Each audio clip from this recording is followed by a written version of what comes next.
Assalamualaikum warahmatullahi wabarakatuh. Selamat sejahtera kepada semua pelajar-pelajar yang cikgu kasihi sekalian. Hari ini cikgu akan masuk pada subtopik kita yang terakhir di dalam bab 7 iaitu berkaitan dengan prinsip keabadian tenaga. Prinsip keabadian tenaga ini adalah nak menerangkan tentang hubung kait di antara tenaga-tenaga yang telah pun kita belajar sebelum ini. Iaitu berkaitan dengan tenaga keupayaan, berkaitan dengan tenaga kinetik, So dia nak mengaitkan berkaitan dengan tenaga. Kita pergi dulu yang pertama. Apakah yang dimaksudkan dengan prinsip keabadian tenaga? Kita tahu tenaga ni kita tak boleh cipta. Suatu tenaga kita tak boleh cipta, tetapi suatu tenaga ini tidak boleh dimusnahkan, tidak boleh dicipta, tapi boleh diubah suai daripada satu bentuk kepada bentuk yang lain. Contoh daripada tenaga elektrik kita tukar kepada tenaga kinetik, ataupun daripada tenaga kimia kita tukar kepada tenaga elektrik, ataupun daripada tenaga elektrik kepada tenaga kimia. So tenaga ni dia boleh berubah bentuk lah. Prinsip keabadian tenaga menyatakan bahawa tenaga tidak boleh dicipta atau dimusnah, tetapi boleh berubah-ubah bentuknya. Contoh yang macam cikgu sebut tadilah. Itu adalah prinsip yang pertama. Sistem ayunan seperti ayunan bandul ringkas dan ayunan spring berbeban sentiasa mengalami perubahan bentuk tenaga antara tenaga keupayaan graviti atau tenaga keupayaan kenyal dengan tenaga kinetik. So di sini maksudnya di sini adalah bila kita ayunkan bandul bila kita ayunkan sebuah bandul, ni katakan ni bandul kita kan. Bandul kan, kita pergi daripada A, kita ayunkan, ayun naik atas, masa dia bergerak tu dia ada tenaga kinetik. Lepas tu bila dia berada di atas ni, dia ada tenaga keupayaan. Lepas tu tenaga keupayaan,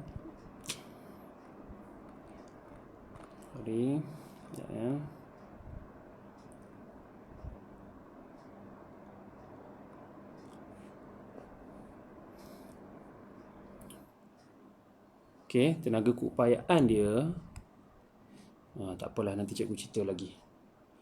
Kenapa tak tahu, tekan. Nanti kita pergi kepada contoh tu.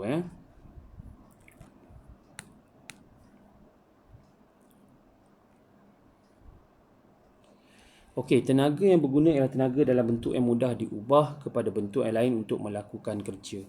Contohnya dalam awak punya enjin lah. Ini dia tunjuk dalam bentuk enjin kenderaan kan. Kalau dalam enjin kenderaan dia menggunakan tenaga daripada tenaga. Kalau menghidupkan enjin tu kita gunakan tenaga elektrik contoh kan, nak menghidup bateri tu akan menghidupkan kita punya enjin. Daripada enjin tu ada berlaku pembakaran tu merupakan tenaga haba. Daripada tenaga haba enjin kita akan bergerak tu menggunakan tenaga kinetik. So banyak perubahan tenaga yang berlaku.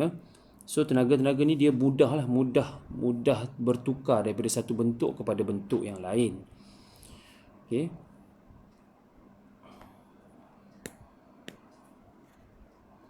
Apalah kena ni. Contoh tenaga kimia yang tersimpan dalam bahan api fosil adalah tenaga yang berguna kerana tenaga kimia mudah ditukar kepada tenaga haba dan tenaga cahaya melalui pembakaran bahan api fosil. So tenaga kimia ni datang daripada mana? Tenaga kimia datang daripada kita punya bahan kimia kita lah. Contoh kalau pembakaran kita guna petrol kan. Dalam petrol ni ada bahan kimia. So daripada bahan kimia tu berlaku pelanggaran molekul dan sebagainya, akan menghasilkan pula tenaga haba.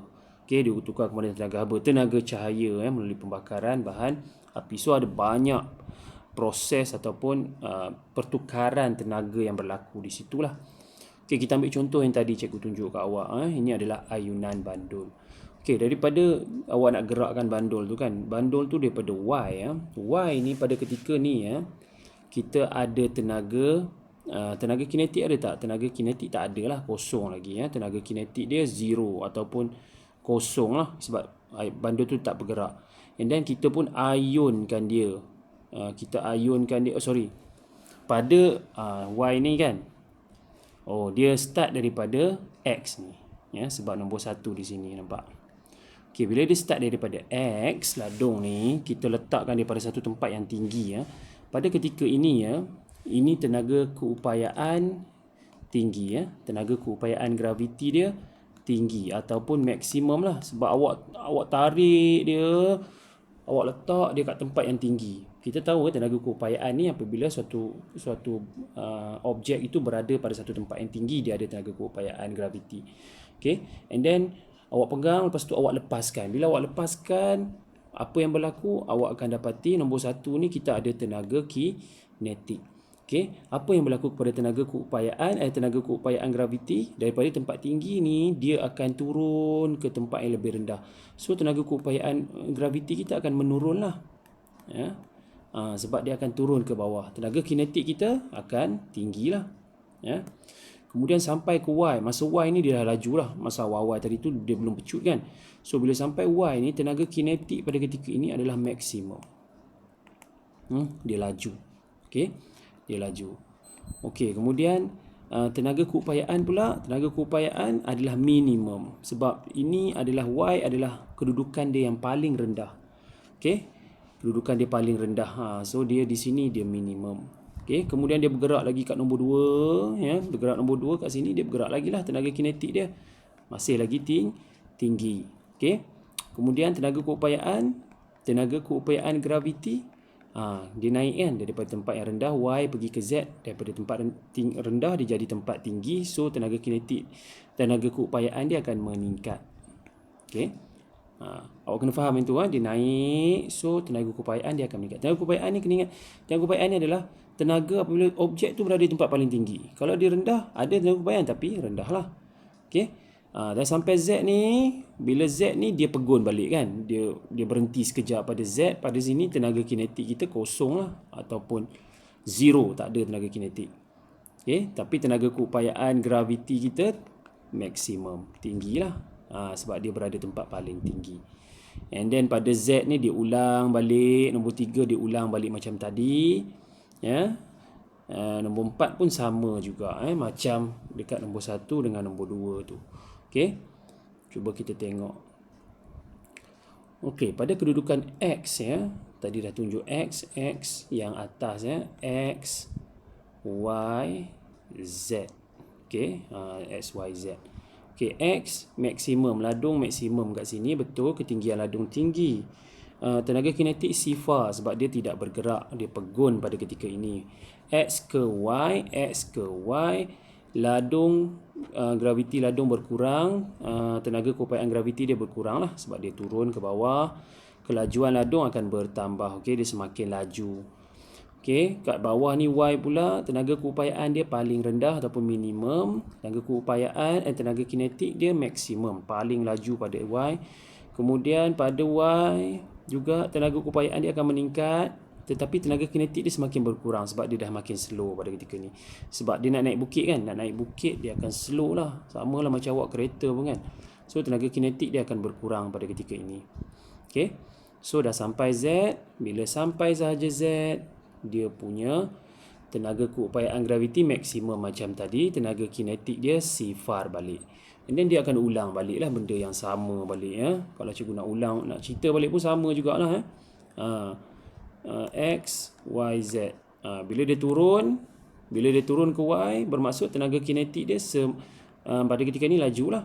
Tenaga kinetik semakin bertambah, tapi tenaga keupayaan rendah, semakin berkurang.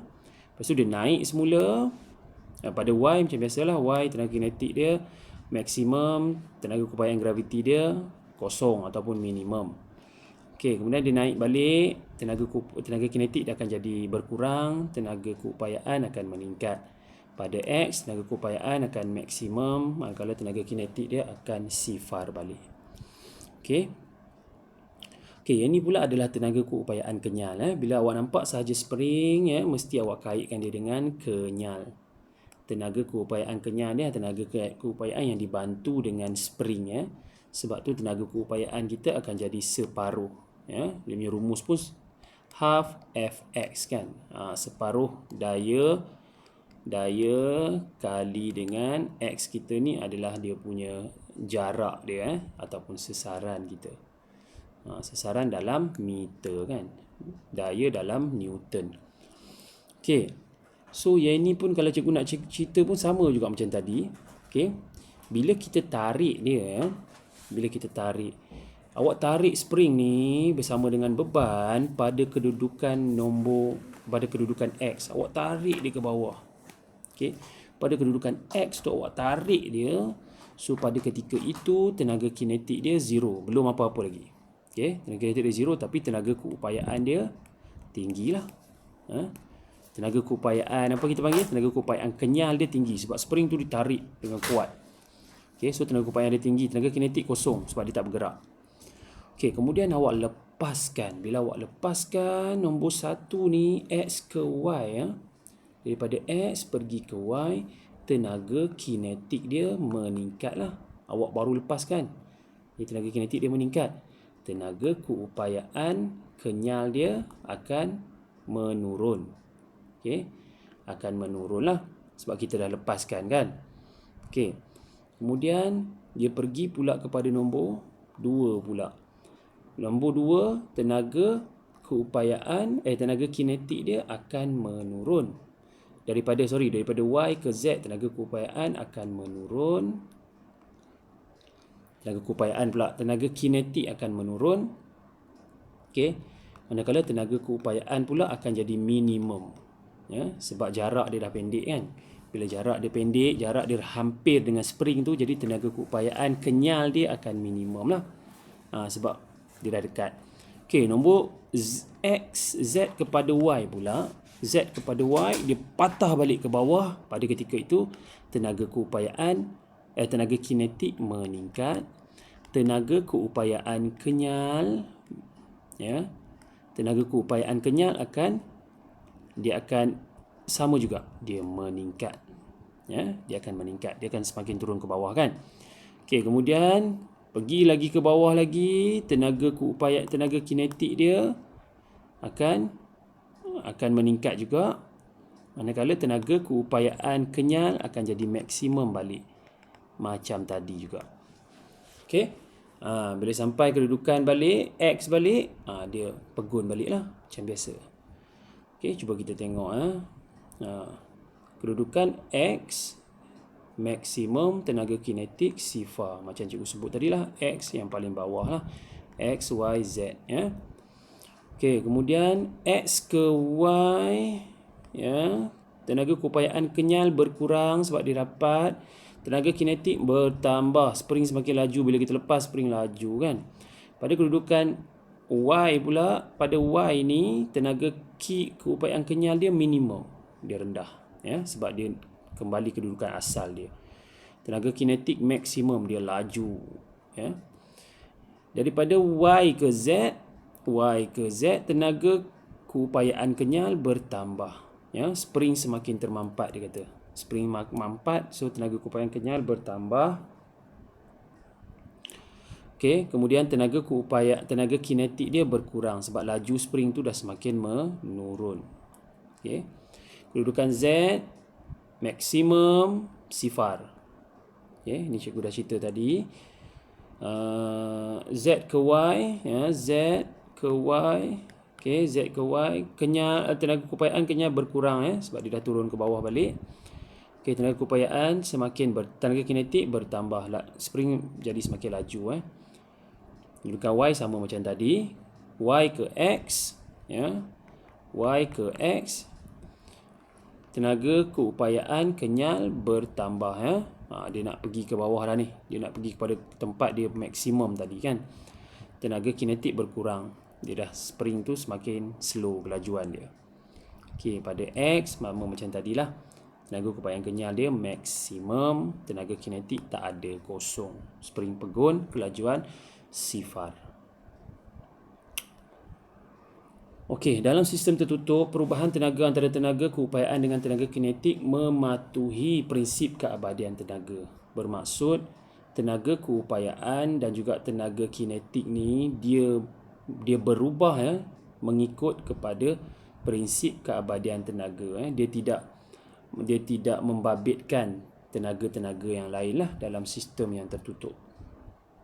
Oleh itu, jumlah tenaga keupayaan dan tenaga kinetik dalam suatu sistem ayunan yang tertutup adalah malar. Bermaksud tenaga kinetik adalah sama dengan tenaga keupayaan.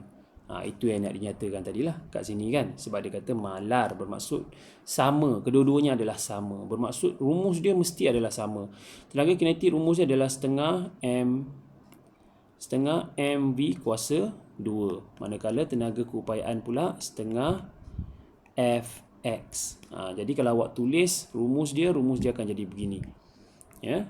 Bila melibatkan dua tenaga, iaitu tenaga kinetik dan tenaga keupayaan. Okey, ini cikgu dah terangkan tadi. Okey, berdasarkan prinsip keabadian tenaga, tenaga boleh berubah-ubah bentuk. Yes. Dalam perubahan bentuk tenaga, sebahagian kecil saja tenaga ditukarkan menjadi tenaga yang berguna. Okey. So bukan semua tenaga jadi tenaga yang berguna. Kadang-kadang tu dia dibebaskan dalam bentuk tenaga haba yang tidak berguna.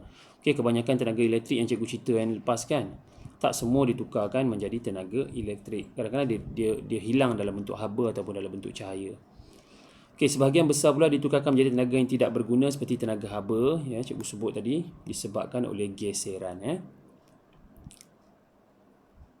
Kalau berlaku geseran lah kan.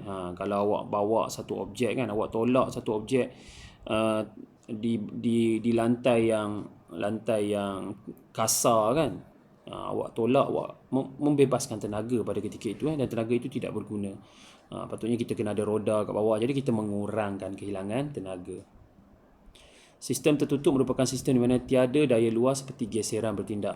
Sistem tertutup ni maksudnya kita kena ignore semua benda tu. Tidak ada anasi-anasi luar yang mengganggu. Kita buat kerja tu smooth je. Tiada geseran langsung. Ini suatu benda yang sangat tak logik lah. Tak boleh sebenarnya. Tapi kalau ikut teori, kita kena buat begitulah. Maksudnya tiada daya di luar yang terlibat. Okay? Maka tenaga haba tidak akan terhasil dalam sistem yang tertutup. Sistem tertutup ni hanya boleh, kalau senang cerita, dalam amal je lah sistem tertutup ni kita boleh lakukan. Di dalam kehidupan seharian kita tak mungkin kita boleh buat. Okey, satu contoh untuk awak sebelum kita tutup. Rajah menunjukkan sebuah pistol mainan. Panjang spring dalam pistol mainan ini 300 mm. Okey, panjang spring 300 panjang spring. Jadi nampak perkataan spring. Jadi kita tahu ini adalah tenaga keupayaan kenyal. Tenaga keupayaan kenyal. Spring adalah 300 mm. Okey, jika daya 5 Newton, daya F kita adalah 5. Digunakan memampatkan spring sehingga panjang menjadi 50. Dia mampatkan spring tu daripada 300, dia jadi 50. Mampat, spring yang mampat 50. Jadi panjang spring yang tinggal panjang spring yang dimampatkan tadi adalah 250 lah. Memampatkan panjang spring menjadi 50 mm. Okey, so dia punya perubahan panjang spring tadi tu daripada 300 kepada 50 jadi 250 lah. Dia punya kuasa mampatan tu kan, 250 mm lah. Kita terus tulis yang kat situ. Okey, hitungkan kelajuan maksimum bola plastik yang berjisim 50 gram. Jisim adalah jisim dalam unit kg kan. Jisim adalah m Jisim adalah m, iaitu 50 gram. So 50 gram ni kita kena tukar kepada kg. Nanti kita tukar. Semasa bola itu ditembak keluar, nyatakan satu anggapan yang boleh dibuat untuk menyelesaikan masalah ini. Hitungkan kelajuan maksimum. Maksudnya dia nak kelajuan. Kelajuan adalah V. V, velocity kan. Okey.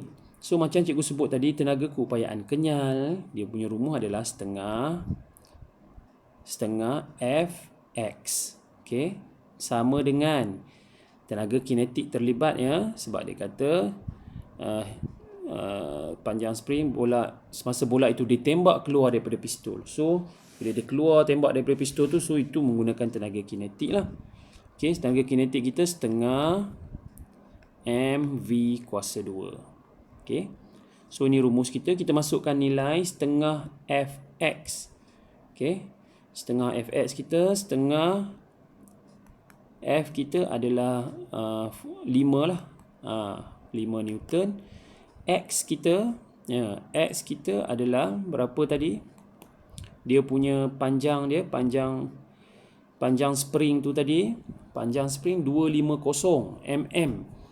Tapi kita mesti nak dalam unit meter kan. Dia mesti nak dalam unit meter. So awak kena bahagi dengan 1000 lah.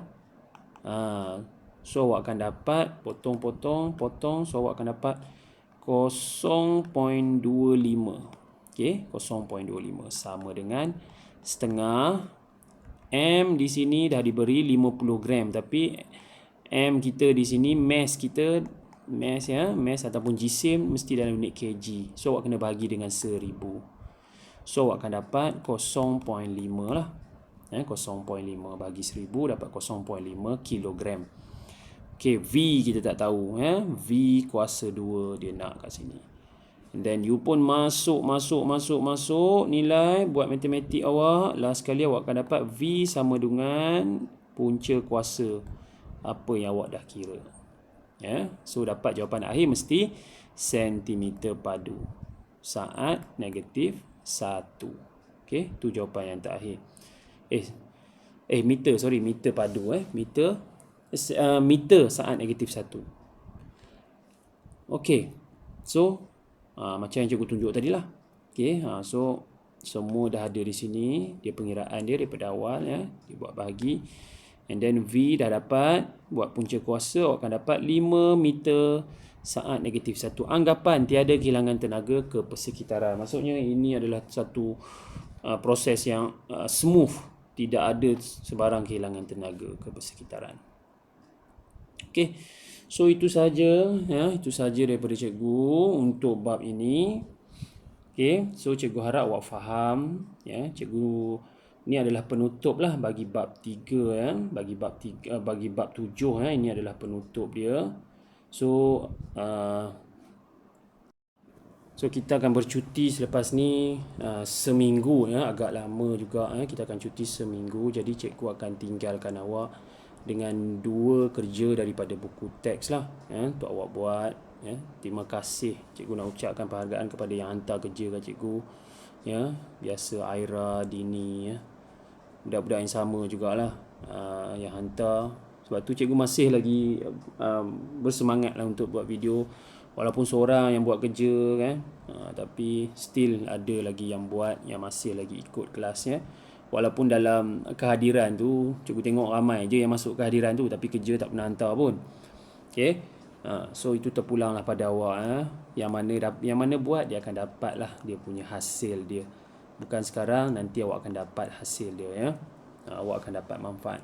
Okey, praktik formatif 7.2 yang muka surat 221, buat semua soalan lah, nombor 1 hingga nombor 4. Ni soalan ni awak boleh buat masa cuti nantilah. Seminggu cuti nanti awak boleh buat. Okey, kemudian praktik formatif 7.3 muka surat 226. Okey, nombor 1 hingga nombor 3 lah semua sekali. Okay, so itu sahaja awak punya kerja untuk awak sepanjang cuti awak. Boleh buat. So selamat bercuti cikgu ucapkan lah. Cuti awak penuhkan dengan benda-benda bermanfaat lah. Awak duduk di rumah, cikgu rasa tak ada masalah. Buat latihan dan revision untuk persediaan untuk kita masuk sekolah nanti. Itu saja. Terima kasih. Assalamualaikum. Jumpa lagi.